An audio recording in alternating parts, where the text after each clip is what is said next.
Bonjour et bienvenue chez Nutrika. Pensez à vous abonner pour nous suivre plus facilement et être informé des dernières vidéos postées. Aujourd'hui, partage d'expérience sur le chien malade en voiture. Ça a dû arriver à tout le monde un jour ou l'autre. Oui, les chiens sont parfois malades en voiture. Alors, la première chose que je vais dire, c'est rassurez-vous, ça finit toujours par passer.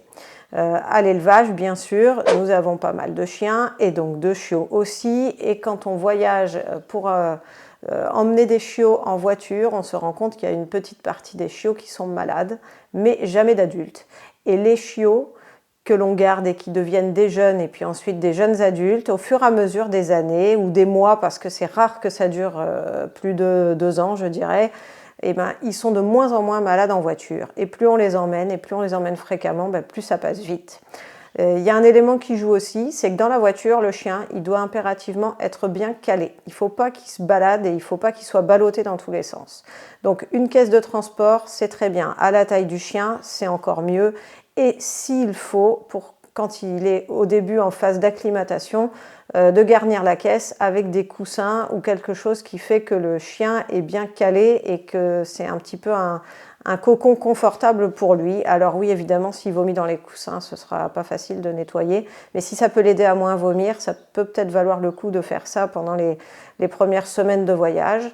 L'autre solution, c'est aussi d'attacher le chien, de l'attacher avec son harnais et la boucle de ceinture de sécurité. Et là, attachez-le très court. Il ne faut pas l'attacher et qu'il soit debout entre les deux sièges avec 1 mètre de laisse. Sinon, ça ne sert à rien. Voilà. On a aussi entendu parler, mais jamais testé, jamais eu besoin de tester, puisque le temps fait son œuvre très bien. C'est un produit homéopathique pour les chiens, mais qui est le même pour les humains et qui est tout simplement la coculine que des personnes donnent souvent à des enfants malades en voiture. A priori, ça marche extrêmement bien sur les chiens. Et d'ailleurs, si quelques personnes parmi vous ont une expérience là-dessus et veulent partager, ils seront les bienvenus. Et si vous avez aussi d'autres idées, vous pouvez partager, c'est fait pour. Donc, je vous propose de se retrouver bientôt sur nutrika.com. Au revoir.